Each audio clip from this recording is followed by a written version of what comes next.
Hello, everyone. Welcome back to Vermont's Finest. This is our second episode. Many of you watched the first one. I was very pleased with some of the comments. Didn't get any cease and desist orders, so we decided to give it a second shot. Just briefly, this show is about local people here in the greater Manchester and the mountains area who I think are making a difference and are contributing to this place we live, which I like a lot, you like a lot probably. And, aside from a lot of rain when it should be snowing, I think we're lucky to be here. And part of the reason that we are because of people like my next guest. And I'm really happy to introduce you to someone who invariably you have come across in one way or another because he does so much cool stuff around here. I'd say raises the quality of life level significantly. My friend Oliver Levis. Hi, Oliver. Hey, Eric. Thanks. And try to live up to that. All right. Well, raise the level of quality of life. Well, you do, man. You do. I mean, so Oliver, for those of you that don't know, and I'm sure I'm speaking to very few of all of the 12 people who are actually going to watch this, but beyond that, Oliver is the owner and main driving force, along with his family, of course, who, like most businesses, you have a family that you work with and it just becomes exponentially better when you're lucky. He owns and runs Earth Sky Time Farm, which is, one of the few remaining farms left in Manchester, right? Yeah, I think that's fair to say. There's Wilcox is right across the street, are still plugging away. That's a farm. They are. That's a real farm, man.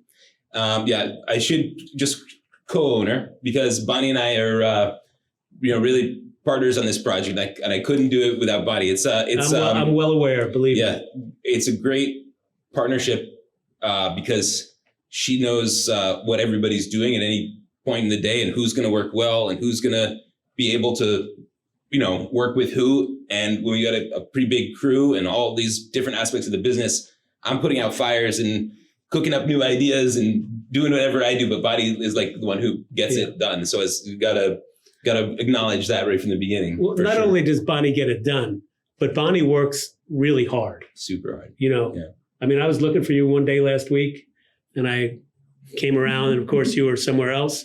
And Bonnie heard that I was there and she goes, Eric, come in the kitchen. And she's, in the kitchen making labels for hummus and applying them to the containers that. Someone's got to do it. And that hummus, by the way, it's like world famous, right? I brought you some. You did? I did, yeah. Hey, thanks. Yeah. I would have stopped and bought some on the way home if you didn't, but thank you. You got it. Very generous always. And I just really appreciate it. So Oliver, here's the story. Master baker, the bakery they have is extraordinary. Always at a farmer's market, growing vegetables, like significant amounts of vegetables that have wholesale and retail outlets all over the place. My family has a couple of restaurants and we're big customers, right? I mean, every week. It's our honor, yeah. It's great. And our customers love it. One of the things that I'm most impressed by is the sort of sense of community that you've created around your musical production. And, you just have this space for it, first of all, which is amazing. But, I've attended some of those shows in the summertime, as you know. And just it's not really a throwback because it's today and the music is super, modern and contemporary and wonderful. But the vibe is pretty high. But the vibe, for sure. Yeah. The vibe is what you've created. That's honestly, I'm very fortunate to say I've got a lot of happy places in what I do, right? I just get to do a lot of awesome stuff, but definitely the music is like the top of the top because, well, first of all, I always wanted to be like, when I was 5 years old, I wanted to be like Michael Jackson. I wanted to be like, whatever, just doing music, being on stage, whatever. And then I kind of aged out of that whole idea. Like I'm not going to be a rock star at this point. I'm not going to be an astronaut. Right. But I do get to What's the coolest thing about that is like the energy and bringing people together and seeing it manifest into this like a little bit of an ecstatic experience. And that's what I'm going for, is like that sort of ecstasy. And it can come from a lot of places, but manifesting that all together and seeing like people come, hundreds of people coming onto the farm, young people, old people, having a picnic, having a party, dancing, letting the magic happen, and sometimes we're like, let's tug of war. And then there's just like hundreds of people pulling tug of war in the mud and just like, it's there's a soccer game in the lower field. Yeah. There's a bonfire later on in the evening. Mm-hmm. There's a giant rope swing behind the musicians that people are swinging on while they're maybe playing. Don't tell the insurance. Okay. No, I don't mean that. Unless I dreamt that. I love it. No, right? It is. That's amazing. It's with really such a good fun. vibe. And you go there and people are all smiling. Mm-hmm. And I've met people there from like Greenfield, Mass, mm-hmm. from Saratoga, from all, up north that come down just because the music you get is so good. Mm-hmm. Really talk about that. Where do these people come from? Because they're not local primarily. Right. When you did have Saints and Liars, it was super crowded. It's a great local band that has a big draw, and it was wonderful. But mostly your musicians come from far away, and various ethnicities, which is so refreshing. It's basically that is a tricky thing for us. But what we try to do is like no singer-songwriters, no dirges, no didgeridoos. Yeah, well, no didgeridoo is cool. No, but I'm just saying, didgeridoos are welcome. Nothing that's like not up tempo.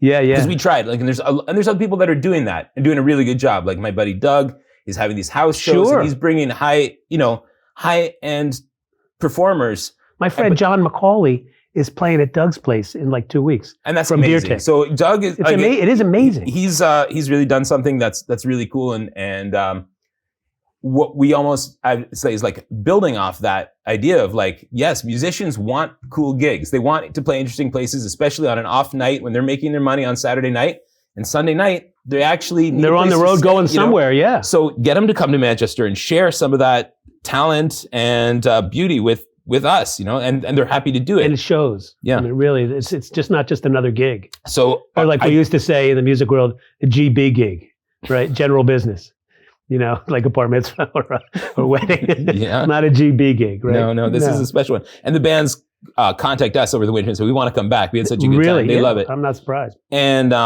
so, I mean, it goes back. We've been having shows, I think, actually 2013 was the first year that we did it. And it built very organically. We built the barn around that time, and having that space so with the stage on the outside. We went to Solarfest where they used to have it up in Tinmouth and saw the way they had that stage on the side of the barn, and I was like, that makes a lot of sense because you've got stuff covered, you've got this sort of permanent strong stage, and then you've got outside this area, but when it's raining or whatever, having that sort of dry area behind. So that we have that as our indoor spaces in the barn if it's bad weather, and it works out because a lot less people come when it's raining. But we have this intimate indoor show. Oh, they're nice. And then when it's we got a lot more people and outside, and it's a banger too. So that having that infrastructure, building that barn with that in mind, and having that ability, and then to gradually sort of figure out what kind of music works.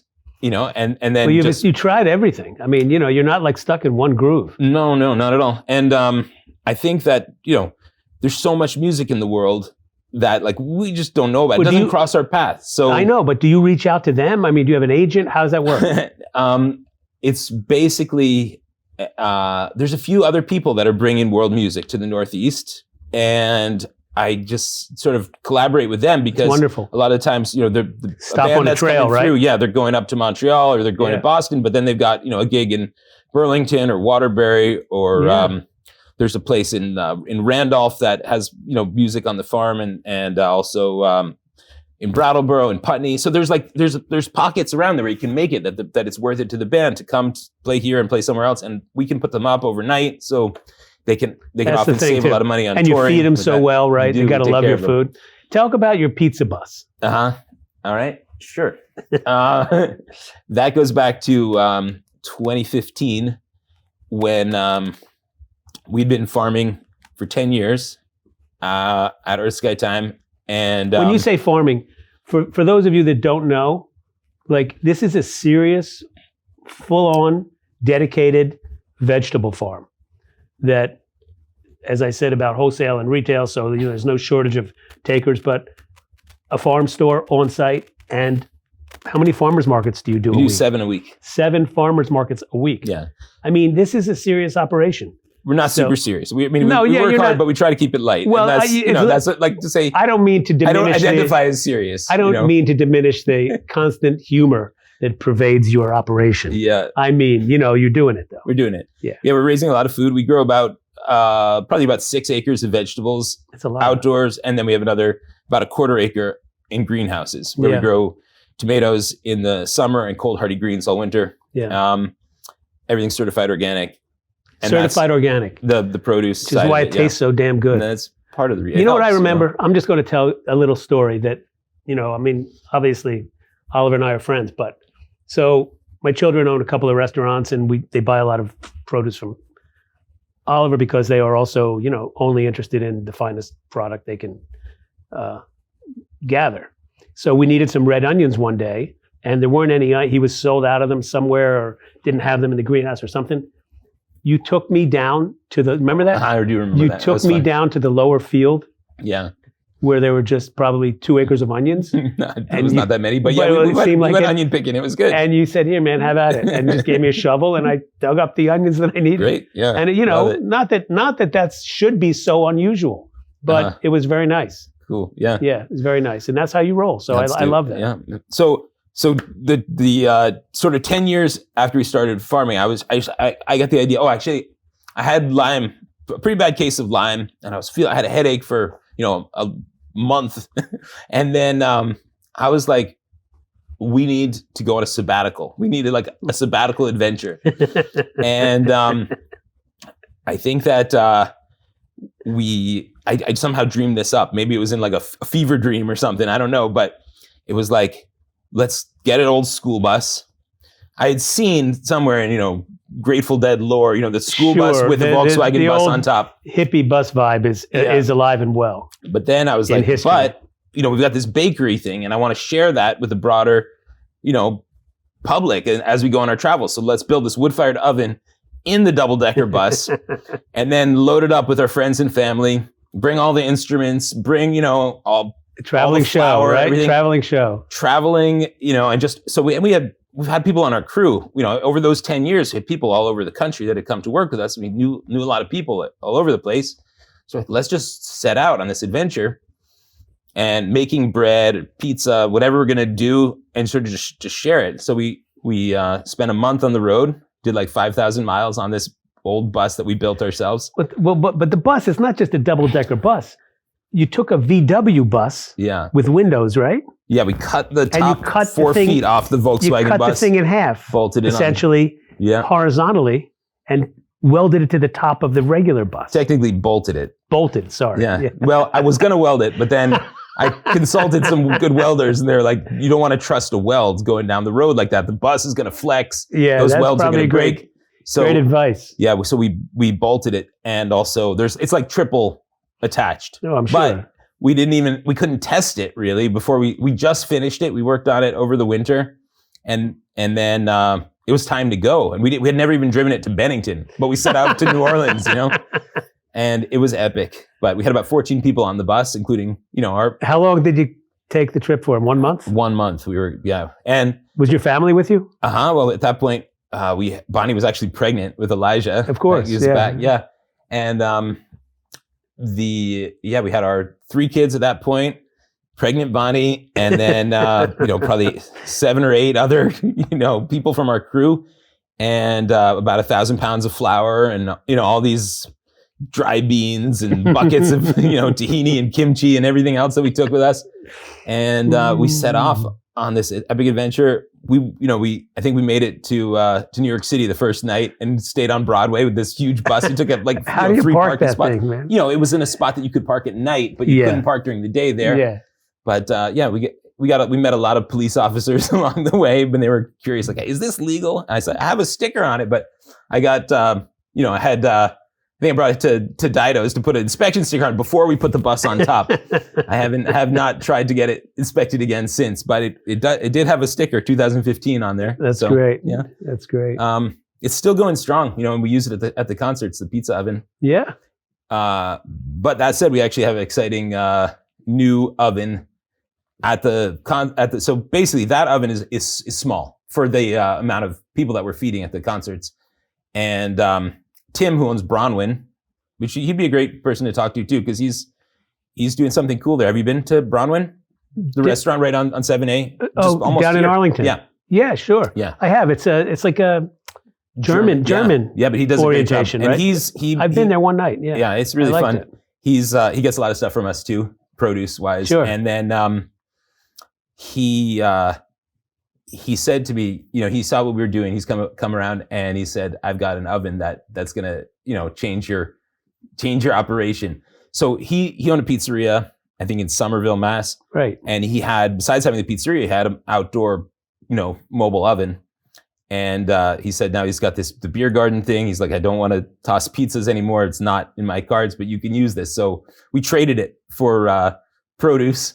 And now we've got this it's copper dome on the outside. And now where is it located? It's right next to the bus. Oh, but we're basically going to be able to do a lot more pizzas. I see. And, instead of holding 1 or 2 pizzas at a time, this can hold probably 6 or 7. Yeah, your pizza's good too. Thanks. I mean, of course. Yeah.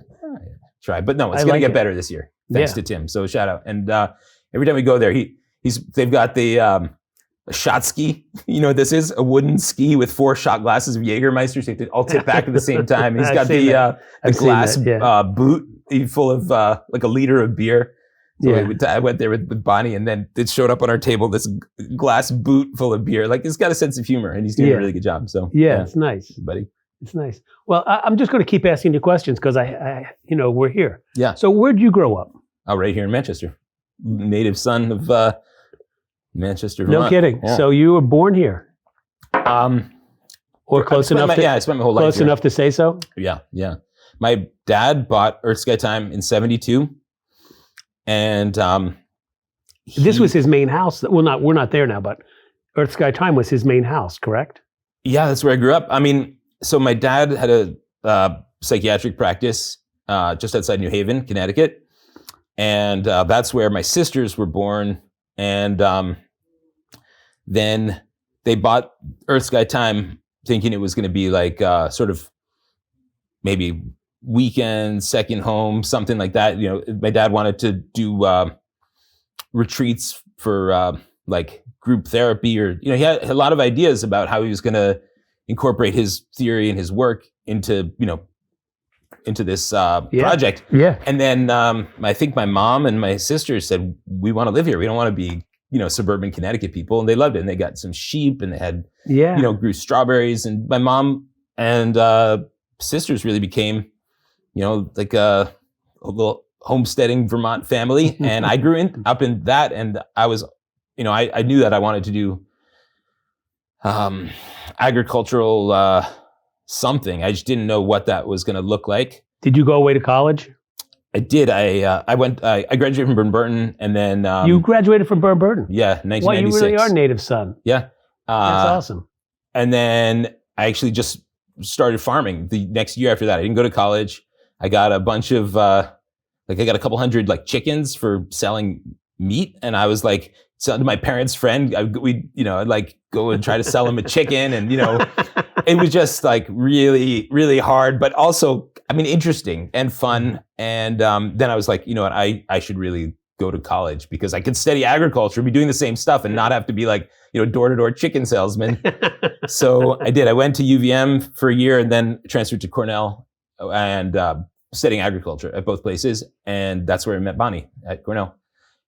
And you came back here and started farming with a little more knowledge? We actually lived in New York City for 4 years after I graduated. I graduated 2000.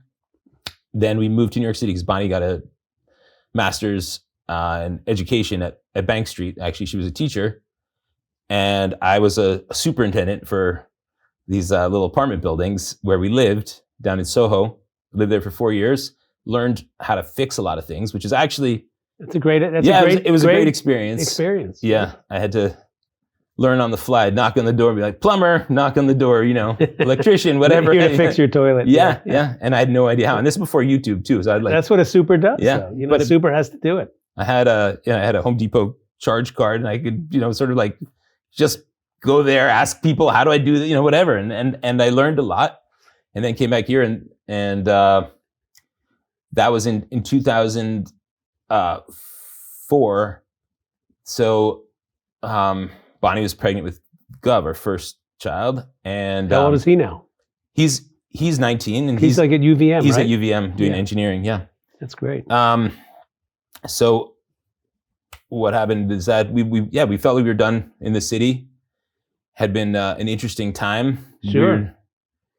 We were living, downtown. Cool neighborhood, but tricky. We were there. We were there in 9/11. The whole neighborhood was like, really. It was a tough time. It was a tough time. It was a weird vibe, and we did it, but felt like this isn't where we wanted to. Yeah, like in the back of your mind, though, like Vermont. I'm a Vermont's farmer. here. Yeah, I want to sell some chickens. I didn't want to sell chickens. In I fact, know. Bonnie's vegetarian, and she turned me off meat in general. Like I'm not so into it anymore. But at the time, I thought I was going to be like a meat farmer, but that is way out of there now. No, we just wanted to come up here and start farming or doing something more. But more than come up here, like kind of come back home. Come right? back home, yeah. It was true. And at that point, my parents were still at Earth Sky Time, and my father had just bought the Old English Inn on River Road. Right. And so we renovated that whole place, which had been a nursing home, and it was like really pretty. It was pretty funky, weird. right? It was pretty funky. They had like just crammed a lot of people in there. Oof. And divided a lot of these big old rooms into small rooms. They put there was dressers that had like a urinal in it and stuff. It was pretty weird, and also probably fairly illegal. I'm not saying anything is illegal, but it was a big project to fix it up, and we actually renovated that, and we lived there for a few years. What's the name? Is it Telion Holon? Telion Holon. That's Greek. My father named it that, just like he's named Earth Sky Time. He likes naming things. Yeah.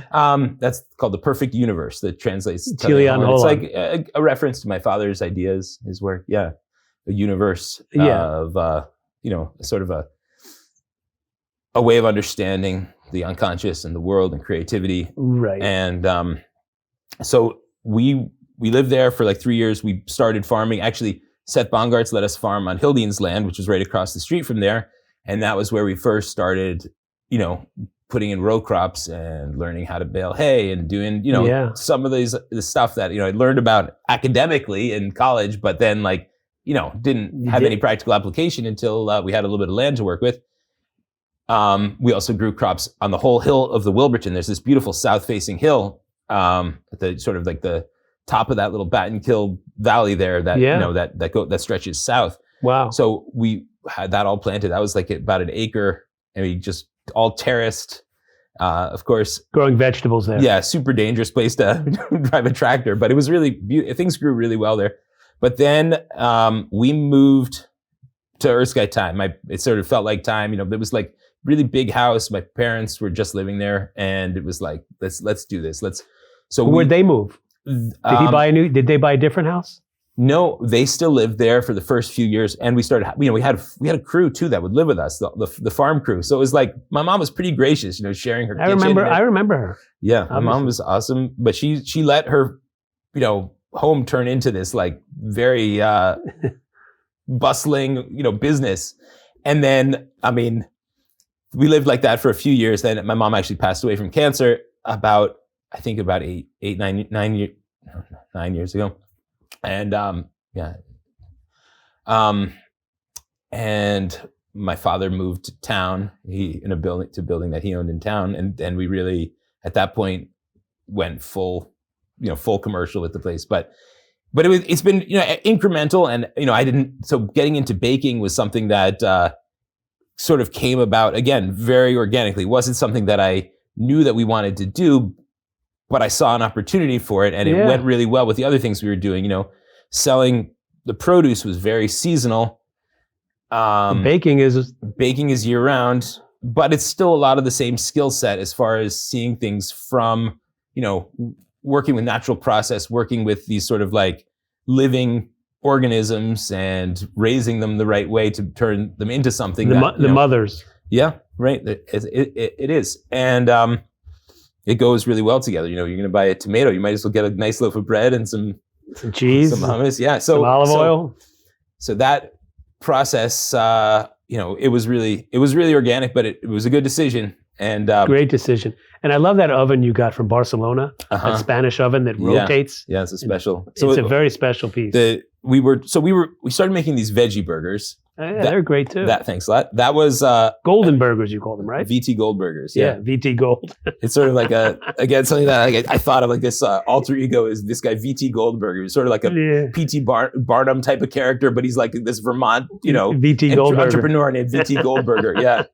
So anyway, we started making these burgers, and we wanted to do it with a wood-fired oven, but it's like, well, if we build this cool oven, we can also make bread in it, and let's do this. So we, I really wanted to buy more land, but there was no land that was available near us, and we didn't really want to move too far away. We thought about moving to Paulet or something like that, where there was more land, but in the end, instead, we built this bakery and stayed where we were, and got into bread making, and then, a few years later, some land did come up, and now we actually adjacent, as a matter of fact. Right? Yeah, almost touching. Yeah, so that we bought that's 5 years ago, approximately. My brother Max and I love Max. Bonnie and I. Max Who's cooler than Max? No, Max is as cool Very as they few. get. He is as cool as they get. And smart. Super smart. Yeah. So, and it's also interesting because Max and I are both, clearly like really influenced by our father. Clearly. But Max has more of his intellectual side, and I have more of his like expansive business side of like just practical. No, not saying practical. Well, your father. There's a lot of things. I think practical would be a stretch. Yeah. No, but a dreamer. Right. Entrepreneurial dreamer. Let's put it that way. That's great. Yeah. So he's doing cool stuff. My dad bought the airport in town recently. I know. And he's the right kind of kooky, Yeah, I think so. So Max and I share that right kind of kookiness, and just different. We cut it different, but Yeah, no, he's a wonderful guy, and your sisters are so cool. Yeah. Over the years, I've had dealings with everybody in your family, and true, yeah. My dad's a good customer at these sales where you've got all this cool stuff for sale, and my dad. Oh yeah, he comes in, man. Yeah, he bids like the Statue of Liberty. Like, tell me when I own it. Right. No, he would. He's the best. So we bought this. It's 200 acres just down the road from us. So now it's amazing. What an opportunity! It's amazing. And to be fair, my Neil Jacobson sold it to us. And my dad worked out a way to, that it's financed. My dad really helped us to figure out a way to work with Neil to afford it. And it's been, amazing what it's done to have that as part of our 200 acres in Manchester to farm. I mean, it's endless possibilities. Right? And the forest too. So again, we talked about music is like the happy place, and the other place is being in the forest. It really opened up this whole part of our business now, because when we got the sawmill. Well, that's the other thing. Sometimes I'll go over to see Oliver or buy something or whatever. I have to be there for some reason, usually to pick up something. And I see a new tractor or a new sawmill or these wonderful equipment you have. But the sawmill's special, isn't it? I think so, yeah. And you're cutting logs off your property. You're making boards. Right. You're also in the middle of building a major addition to the store. Right. As we speak. Right. It's kind of, I noticed it's closed in as of very recently. It's dry. Yeah. It's dry now. But you cut those trees and made those boards, and we milled every you're piece really of it. Self-sufficient. It's incredible. It's like a cooperative self-sufficiency where, we're relying on each other and our neighbors and community. You're holding the saw blade, you personally. I mean, I see it. You're there doing it. Well, it's great. There's a lot of things that other people help do too. But but it actually, so it turned out, once we had this land, it was all overgrown pastures. I saw, actually, Gerald Wilcox showed me aerial picture, because right next to Wilcox's farm, and he had aerial pictures of his farm from the 30s, and you could see it's all pasture. It was all pasture back then. It was all pasture in the 30s. Now it's all wooded. Yeah, it's a dense forest. You would never know. And it's not the best kind of forest too, because it's really full of honeysuckle and these invasives and the. It's what happens when you leave it alone, right? Well, it was logged, I think, in like maybe the 80s or the 90s really hard, and then the honeysuckle grew in where the trees weren't anymore. So it can be, sometimes forests can be left alone and can thrive, but this wasn't one of those cases. So it's really full of these pines, which actually are still usable to make lumber from. They're just, they need to be. Some of them have great diameter. I mean, there's a pile of logs in your yard now that are they're big, yeah, huge, right? So we basically, got some equipment like you're talking about. It's not, these are not toys. These are actual investments. They're serious. I want them to pay their own way, and hopefully they will in the coming years. Over time, yeah. But so basically bringing these logs out of the forest, and we worked with the forester to have a sort of a plan, agricultural conversion on some of the land to bring it back to meadows. Some of it is just thinning where there's like actual, a hardwood understory that can grow through. Some of it where there's no hardwoods is just these pasture pines. It's better to bring it back to field.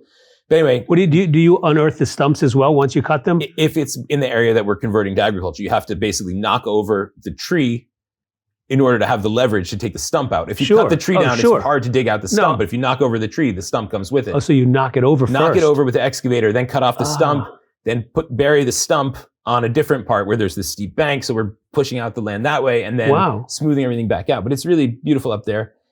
And, that'll be another frontier of the farm to figure out once we have these fields up in the forest. But they're like hidden forest meadows, which are really awesome. And after we did this, like strawberries just started growing there like crazy, like wild strawberries. They're tiny, but they loved it. So it was cool.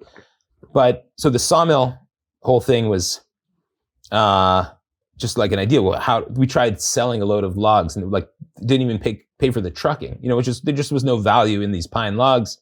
So I was like, well, let's get a sawmill because we're always using wood. You need wood to build stuff. Right. So we got a sawmill.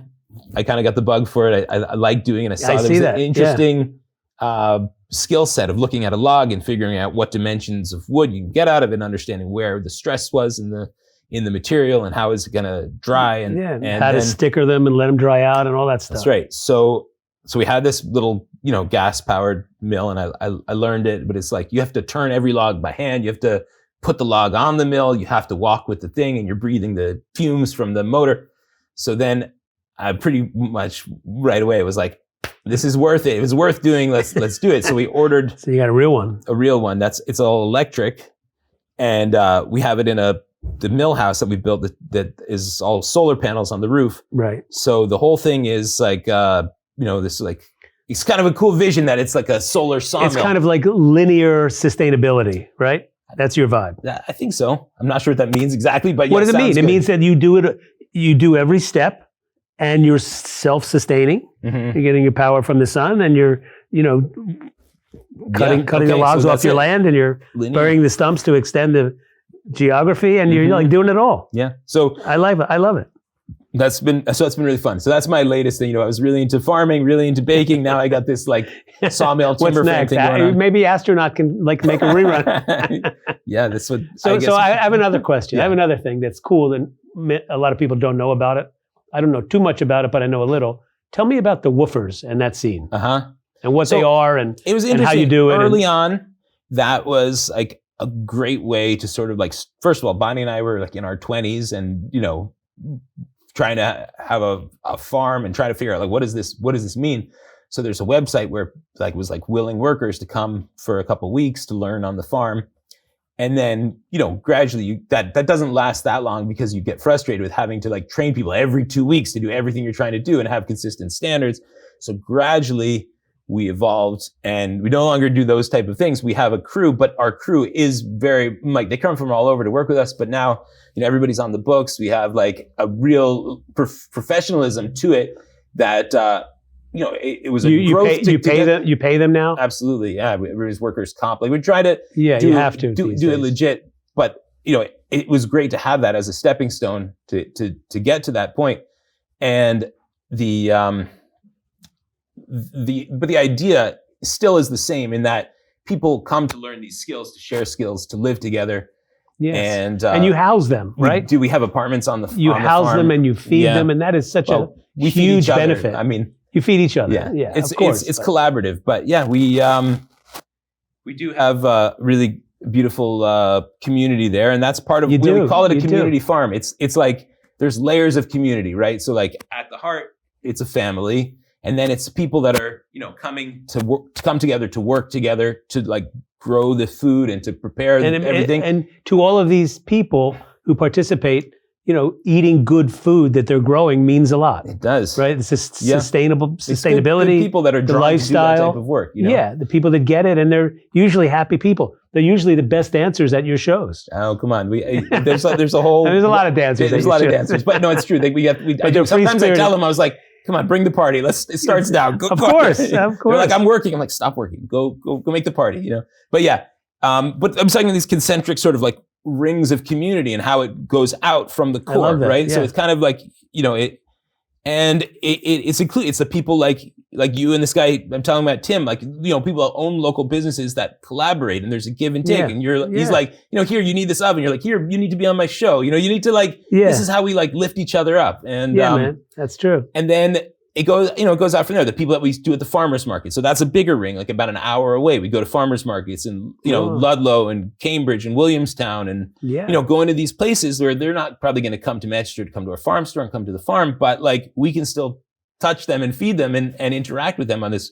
So we try to send the same people to the farmers market that they go to. So they it's like actually the concentric circles trade of with community, right? trade with the other vendors, meet the people in that community, build these relationships, and that's awesome. It's awesome. And then people coming to the farm for the events, this get people coming from far away to come and work on the farm and then take those skills. And that there's like numerous people that have, come here and trained with us and then have started their own bakeries, farms, using the skills. People get turned on to, some of the things they learn here we have like these workshops for, woodworking, metalworking, ceramics. And that's very big part of Where? At your place? on the farm. So people, while they're working with us, are also, using the infrastructure that we've amassed, over the years to sort of like support that community and help learn skills, right? Yeah, because that's where the fun is. And also, people are working hard, doing whatever they're doing, making bread, growing vegetables, but we're more than that. We want, creative fulfillment as well. And so trying to foster that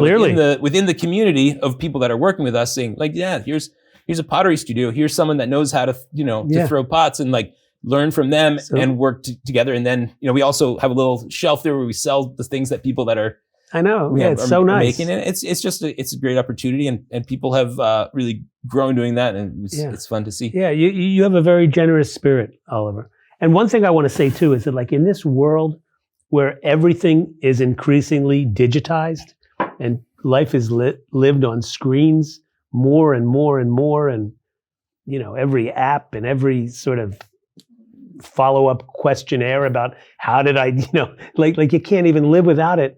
But you really are going the other way, and it's so refreshing. Yeah, it's great. I try to too. I can't. I have business interests that require me to pay attention to online customers around the world for my auction business, and there's like I'm in it. I do these online platform things, so I know how it is. But it's so nice to put it down and come eat some good bread, hear some good music. Yeah. So I think balance is key, It is. You're doing that. Yeah. You're doing that. Yeah. I'm not Amish. Like not so principled that like I'm not using technology. I dig technology, and Yeah, I dig it too. But it can take over. Right. Exactly. You don't want it to take over. Yeah. And I mean, you see people, I call it tech neck. You see these kids walking around. Yeah. Like your neck's going to stick that way, man. Be careful. That's right. But Tech neck. I don't know. I wanted to have you on. I wanted to hear what you had to say about what you're doing, and I think hope all of you really enjoyed it. I know I did. Hey, what's your favorite? This is a new feature in the Vermont's Finest. Okay. What's the question? What's your favorite Vermont expression? You know how Vermonters sometimes say things that are just so wonderful. Do you have one that you can think of? There's an old. It could be a joke. Yeah, there's an old joke that I remember. I don't know if this still applies. But I love this is an old jokes. Vermont joke which says, "Why do Vermonters? Why do farmers have smelly thumbs?" And why is that? reckon I don't know. I don't know anybody who says reckon I don't know with their thumbs in their armpits That's a anymore. But good that was an one. old. Yeah, it's an old. That's a good one. I think that this community right now is really. And where are we? Where is this community? I'm talking about this area that you're representing here on GNAT. This is southwestern GNAT. Vermont. So I think that we're really lucky to have this sort of beautiful place that we live. No doubt. We got good water here. That's something you can't take for we're, granted. We're starting to see water refugees. That's right. You know, Yeah. like from the West. For sure. I think we'll see more of them. And maybe also not. I mean, there's water coming from both ways, and that too little and too much. I mean, right, too little and too much. No but doubt. what I'm getting at is that like Manchester has a huge amount to offer, and sometimes it's like a lot of people have moved here from other places, but at this point we all come from other places pretty much, and that's the reality. So you got to share. You got to share what we got at this point. It's sort of too late to hold any kind. Too late to shut the door. Yeah, and but with not that anybody's really trying to, but we have to blend together, right? Yeah, and the cultural opportunities, the opportunities having resources like RK Miles right in town. I mean, it's pretty awesome that we can do the things that we do. There's a lot of cool people that are here. A lot of cool people. And now, since COVID, a lot of younger cool people too. It's not just retirees. There's people with young families that are having businesses here. And the ability to work from home has kept a lot of people here, when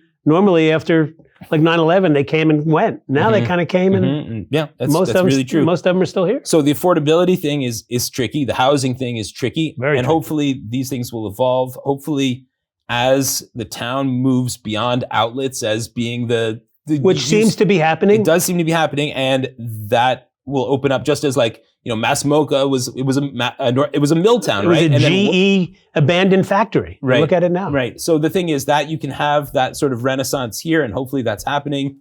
And so I feel really fortunate to be part of this community. And me too.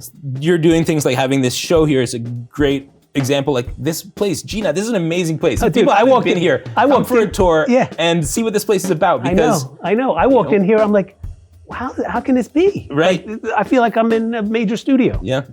And we are sort of. Yeah. And with its capabilities, at least. I think so. So and its willingness to let guy like you come and have a show local here. talent notwithstanding, right? Yeah. No, I think that's awesome, and I think it's not to be taken for granted. And it's thank you very much for being part of it, man. Thanks, sir. I really appreciate it, Oliver.